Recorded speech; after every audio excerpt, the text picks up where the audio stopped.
Gunsmoke, the story of the violence that moved westward with young America. The story of one man who moved with it. Mark Dillon, United States Marshal.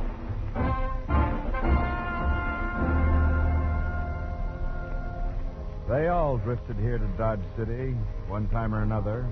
The Buffalo Killers, the Saddle Bums, the Spoilers. It's the end of the track and the start of the wilderness, the dumping ground of odds and ends and beginnings and leftovers. The place to stop and take the kind of pleasure you need. The place to pass through, and sometimes it's a place to die. My part of it was a sun-baked shack, rent paid by the United States government, and a marshal's badge. Furnished free. I was at the window watching the heat plump itself with Kansas dust and roll in towards the town when the door opened. Your name Dillon? You the United States Marshal? She was about 50. Poke bonnet, gingham dress, beaded Indian moccasins for shoes. They said there was a steady marshal here in Dodge City. Been living for 6 months running. They've been lying to you. 4 months. They say you and your gun can break a man's heart at 50 yards. It's on your mind. Want you to saddle up and get down to Gaujai. Why? My husband. He owns the White Buffalo there. Roulette, music, drinks. They say the roulette wheel's crooked. I'll tell you what to do. There's a fella here in Dodge City named Sin Killer Stokes. Saves souls by the bushel. Trumpet playing and everything.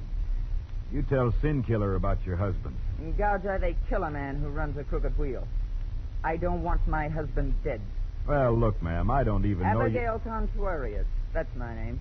Yeah, well, Mrs. Contuarius, you don't need a marshal. You need an honest husband. He's no more crooked than you are. If he was, I wouldn't take none of his money. Sure. Don't sure me, Marshal. The money don't just mean money to me. It means books for Indian kids and writing stuff. Slates and all. Oh, a missionary.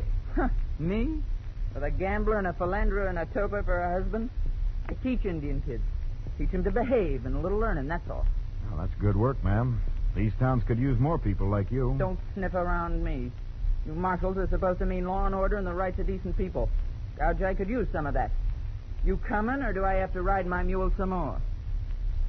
Ride it back to Gaujai. I'll be along. Make it soon, Marshal. There'll be a convulsion down there if you don't. It was night when the town of Gaujai loomed out of the wilderness and beckoned to me like a painted, skinny hag. If Dodge City had a sister, this was it.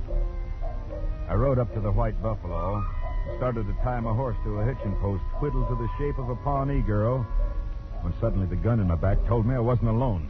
You won't like it here in Gaujai, Marshal. Pretty as it is, you won't like it. No? No, don't turn around, Marshal. I'm shy, I'm modest, I embarrass easy. Isn't that so, Harold? See? Harold thinks it's so. Harold had his tongue clipped. Apaches. Maybe it was too long. No, that's not a genteel thing to say to Harold, Marshal. He takes offense easy. I'm new here. Back in Dodge City, the etiquette's a little more formal. Then go back to Dodge. We're happy here in Gaujai, like little birds. You could spoil it. I was invited. Special invitation. Yeah? Well, the dance is over. Now, Harold, now! I told you wouldn't like it in Gaujai, Marshal.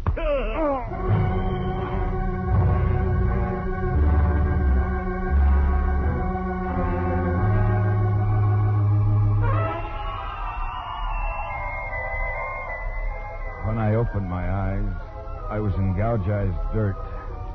And I knew I'd never forget that voice and that crazy giggle.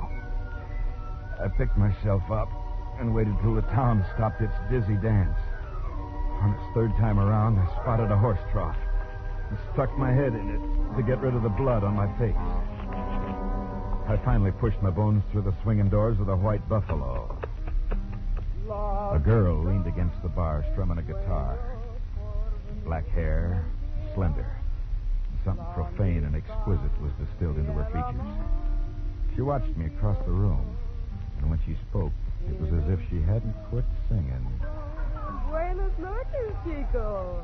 Evening. Oh, a marshal. A marshal with a cut face and a muddy badge. You buy girls drinks, Marshal? Here's a buck. Buy yourself one.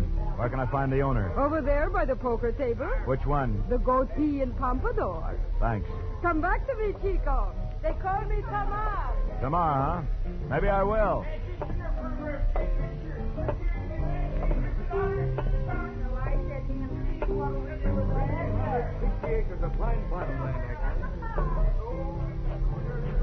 Your name, Contrarius?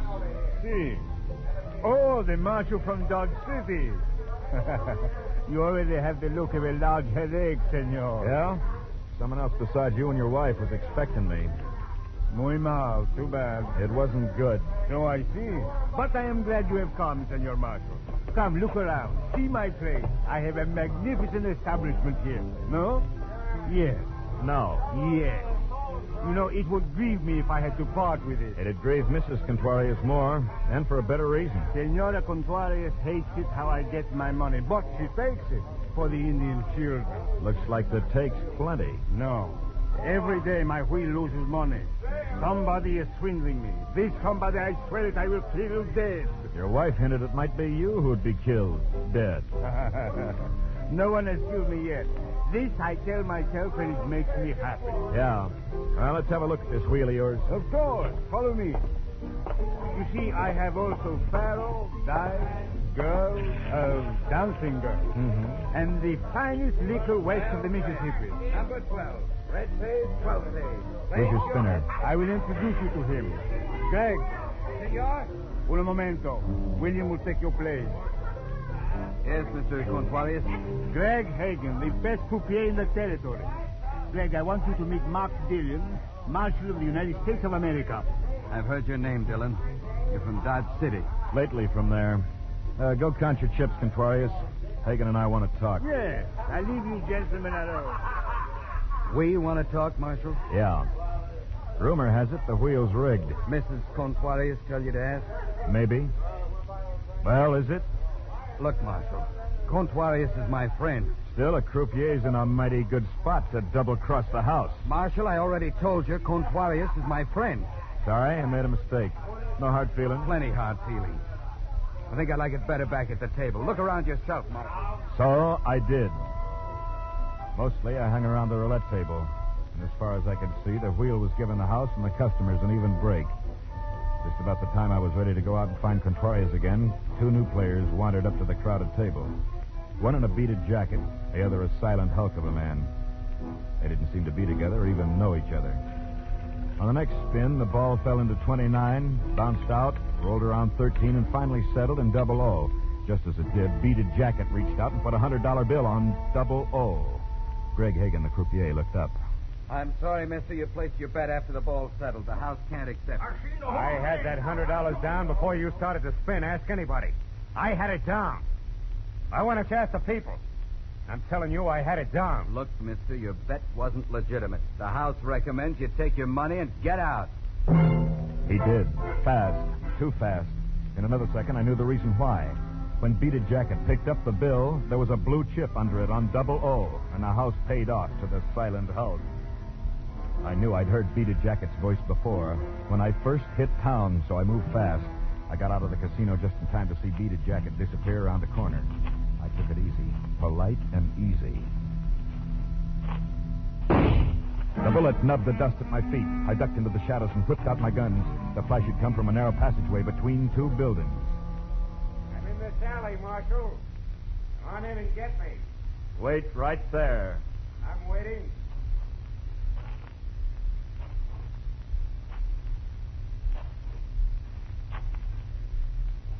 I'll strike a match. I want to see your face when it happens to you. Try me. No. You shoot first. You'll miss, you know that, Marshal. But I won't, because your gun flash will tell me where you are. Real clever. That was clever what you did back at the White Buffalo. Honest Injun. Tell me about it. You and your friend. That was Harold, huh? The giggle with the talent for pistol whipping? Tell me all about it. You throw down a $100 bill with a blue chip underneath it after the ball drops. You get yourself thrown out. Harold, who never made a bet at all, collects 35 to 1. Oh, did Harold do that? Did you do that, Harold? And there he was, framed in the entrance of the alley. I was caught between them. Beaded jacket and a mute called Harold. The big guns in Harold's hands turned over and over. His face held all the evil in the world. You're right, Harold. Take him.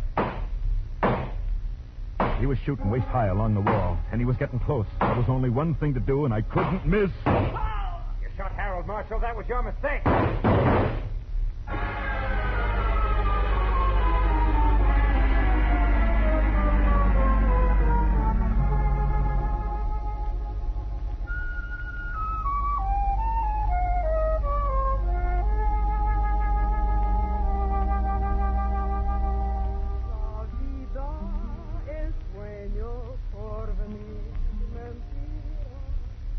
When I opened my eyes, I was in a place I'd never been before, a kind of cottonwood clearing.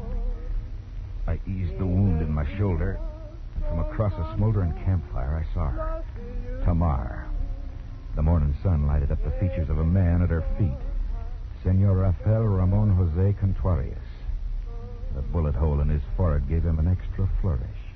Now it was Senor Rafael Ramon Jose Contuarius, deceased. And the girl named Tamar was singing a love song.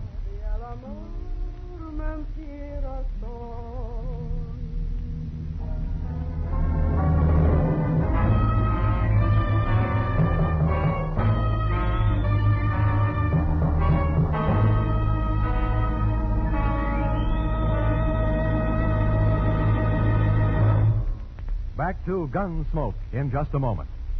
Combining modern detective methods with secrets of the mysterious East, the Green Llama offers CBS listeners a new thrill now on Sundays. Once he has heard of a crime or an injustice, Jethro Dumont, a wealthy young American just returned from 10 years in Tibet, brings into play his quick wit and knowledge of illusion to thwart the evildoers. Join him Sundays as he continues his fight against crime on this side of the Pacific, wearing green, the color of Tibetan justice, aided by Tulku, his trusted lieutenant. The Green Llama is a feature presentation of most of these same CBS stations. And now back to Mark Dillon, United States Marshal, and Gunsmoke.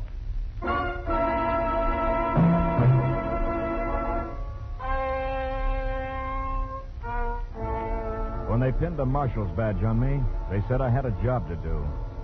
This morning, my job was a man with a bullet hole in his forehead and a marshal with a wound in his shoulder. The dead man was Rafael Ramon Jose Contuarius, and the marshal was me. And there was a girl named Tamar. You have slept long, Chico, without dreams. How do you know there were no dreams, Tamar? Because I saw Death give you a little piece of himself. And then ride away on his black pony. Yeah, I'm lucky. How did I get here? Senor Contuarius and I brought you here. The wagon over there in the burro. You are muy lucky, Chico.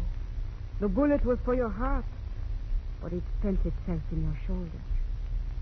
It was not your time to die. But it was Contuarius' time to die, huh? Perhaps his grave has been empty too long. And you knew him well? See, I knew him. Well enough to kill him? I did not kill him. Senor Contuarius was my protector. What did he protect you from? Himself? I like your mouth better when it is gentle, Chico. Then who did kill him? I do not know. While we were here trying to help you, a bullet came out of the darkness and found Contuarius. How come you picked this place?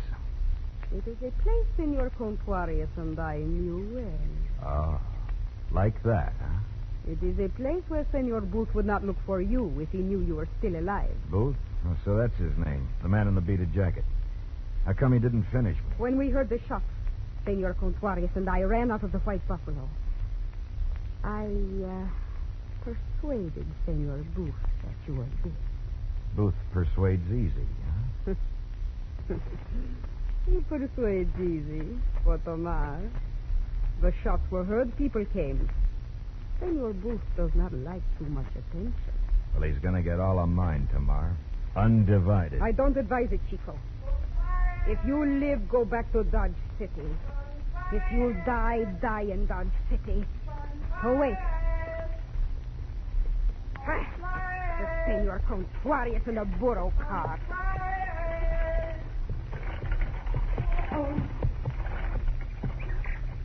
Where is he? Where is he? Answer me, woman. Answer me. There, senora. Behind the marshal. The marshal? Hello, Marshal. They said you'd been killed. Get up, Contuarius. Get up. He's dead, ma'am. Oh. He shouldn't be lying here on the cold ground. I'll lift him up into the cart. I will help you, senora. If you so much as touch him, I'll kill you. Come along. Contuarius. You're pretty strong to lift him yourself. I've done it before. You're hurt, Marshal? I'll be all right. You can come too if you want. Take you back to town. Look, ma'am, I'm sorry about... Sorry? Huh. You should never have left Dodge City. All it got me was a dead husband. Get in.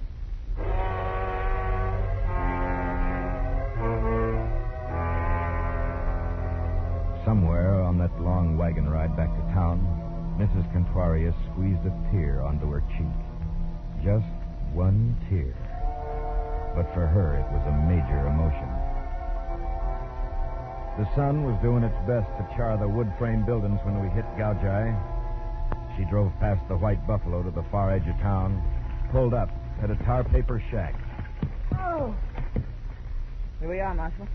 Why bring me here? Just so I could pick my own gutter? Why didn't you leave me in the cottonwoods to die? That door. That shack door right over there. Try it. All right, ma'am. Get in.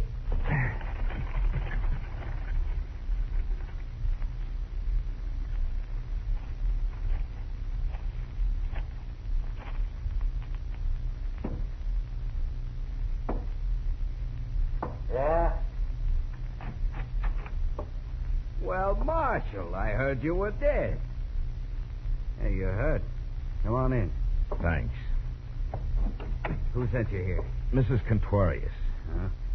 You better cut away that shirt. Why'd she send me here, Greg? Not neat, Marshal. Not neat at all. Why here, Greg? Lie still. I'll get some things. You haven't answered my question. I do things with my hands, Marshal. Spin roulette wheels. And extract bullets between spins. You a doc? Yeah, I'm a doc. Was. Had a shingle. Nice shiny one. And they said I couldn't have it anymore. Malpractice, they said it. What you looking at? That roulette wheel on the table over there. Don't you get enough practice at the White Buffalo? Don't strain yourself, Marshal. I won't. I'm not too much alive. But I once knew a croupier clever enough to spin the wheel so that the ball would drop in any slot he wanted. That'd be pretty hard to prove, wouldn't it, Marshal? Yeah, it would. Now, you want that wound fixed? Uh-huh. I'll bite my lip real hard. Do that, Marshal. It's a nice pose.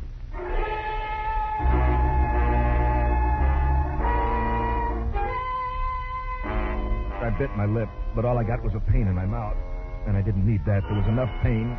It started when Greg put a scalpel against my shoulder, and it went on from there. It went on for a long time. Finally, everything gathered into focus. Keep that bandage dry, Marshal. You'll be all right. Thanks, Doc. What's your fee? This bullet, the one I took out of you, I want it as a souvenir of the time I saved a marshal's life. You're welcome to it. Just tell me this. You know a girl named Tamar? Girl in the Bible had that name. Contuarius knew a girl named Tamar. Now he's dead. Contuarius dead. Well, I suppose somebody wanted him dead. Yeah. But stick around. I may want to talk to you again later. It's always a pleasure, Marshal. I'll be around. What are your plans? I'm going to take a killer. With your shooting arm in a sling? I don't think so. I'll gamble on it, Greg. Want odds?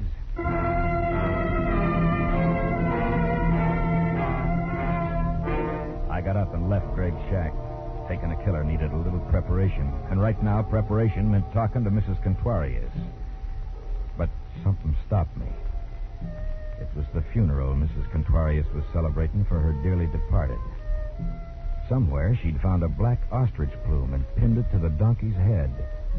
The cart she always used was draped in banners of black silk that looked suspiciously like the shreds of an elegant petticoat. 3 grinning Indian kids, maybe 8 years old, were beating the drum, clapping the cymbal, playing a flute. The rear of the parade was brought up by a bunch of other Indian kids, looking solemn because their new shoes hurt. And on the cart, in an open pine box, lay Senor Contuarius. I looked inside. The senor was still very aristocratic. I looked again, closer. Then I knew I just had to talk to Mrs. Contuarius.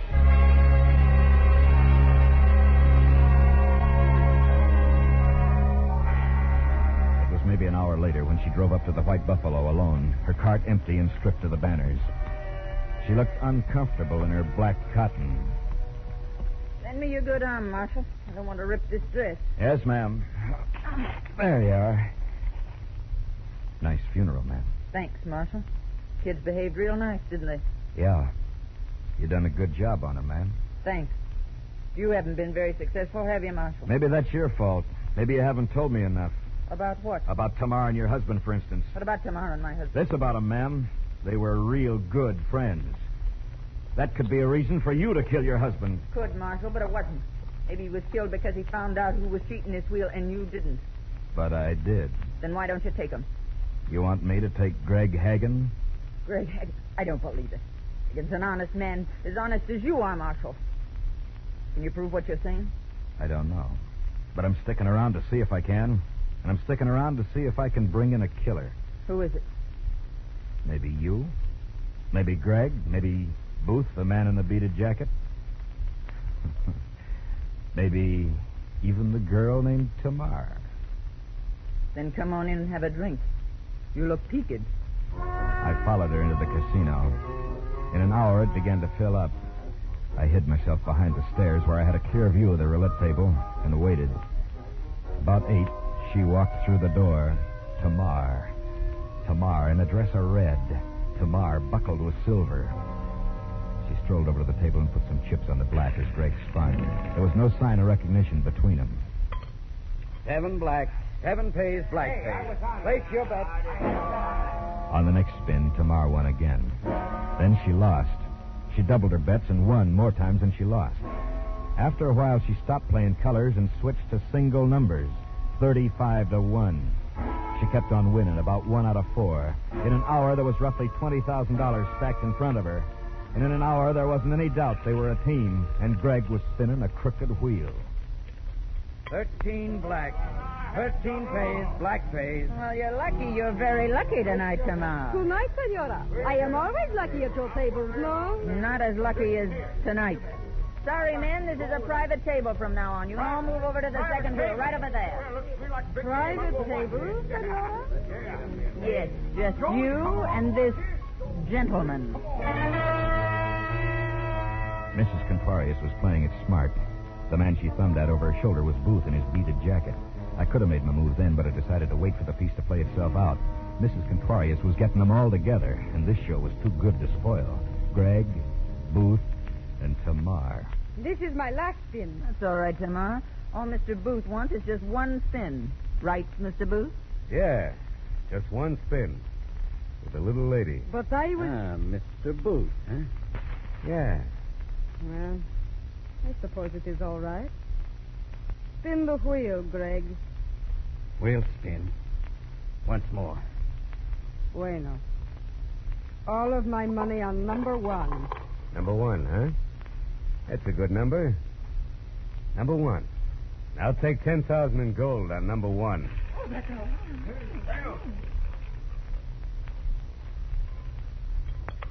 Three red.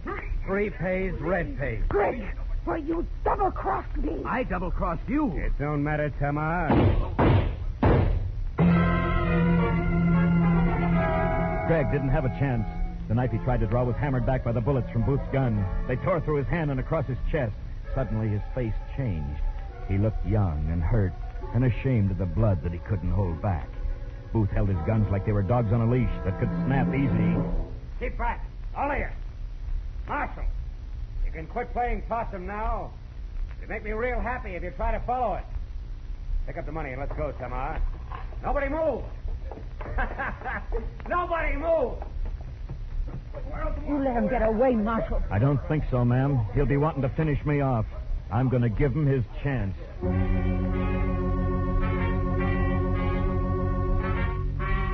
I could have looked for him in a lot of places, but he was with Tamar. That narrowed it down. There was only one place to look. It was dawn when I found him, resting easy in the cottonwood clearing. I knew you'd have to come after me, Marshal.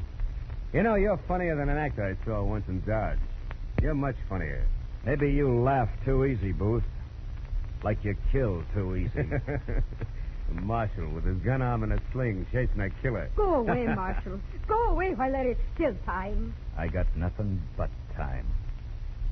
I'll wait. That's where you're wrong, Marshal. You got no time at all. Yeah? Go! Chico, this I do not believe. It is impossible that someone could shoot faster than Senor Booth. But with your left hand. Oh, Chico. You are so very quick with your gun. I like that about a man. Take it easy, Tamar. Come on, let's go. Go? Oh, not now, Marshal. There is time. Sit here next to Tamar. Like this? Mm-hmm. You know what I think? Oh, Chico, do not talk now. I think you had a great thing with Greg. He could put that ball in any number you bet on. Only that wasn't enough for you. Oh, but it does not matter now, Carito. You thought you could double your profits by throwing in with Booth. Maybe you were going to double-cross him, too. Like you double-crossed Contorius and Greg. Oh, do not worry about it, Chico. The money is yours, too. It belongs to Mrs. Contorius. And that's who's going to get it. What? What are you talking about? Take your choice. Come back with me to the jail in Gaugai, or I'll turn you over to Mrs. Contorius. And I don't think she could stand having you alive. Why, you... Oh, Chico, surely. Surely you are playing with me, huh? You murdered a man, Tamar. You killed Contorius. But, Chico, I told you the shot that killed Contorius came from the woods in back of the clearing. Much closer than that. From your gun, Tamar. Contorius had powder burns on his forehead, so that shot was fired from up close. I saw that when I looked into his coffin. Powder burns from your gun, Tamar. We will go away together. You and I, Chico. Listen to me, Chico. Contorius found out you were double-crossing him with Greg, didn't he? Listen to me. Let's go, Tamar. Listen to me, Chico. There is plenty of money, yours and mine. Listen to me, Chico. She put her arms around my neck and her lips close to my ear.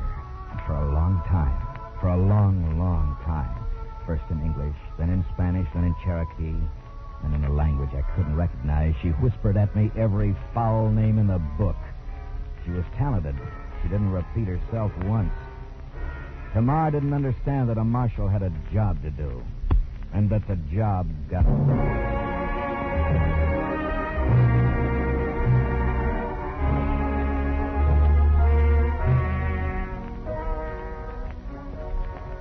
On the way back to Dodge City, I came across a cottonwood clearing I'd never noticed before. I rode down into it. A small animal scurried off a log and lost itself in the shadows. Then I was alone. For a time after that, for a long time after that, I thought about Tamar. They'd given her guitar, but I knew she wouldn't be singing much longer. The rest of the way home, the country was dust. It got inside of my mouth, and it stayed there.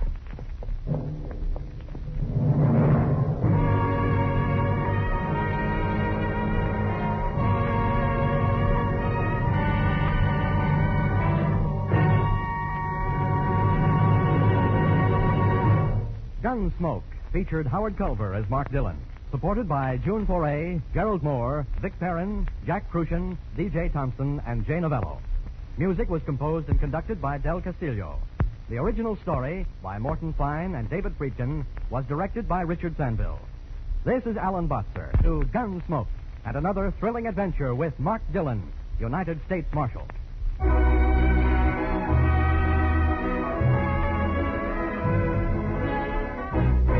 This is CBS, the Columbia Broadcasting System.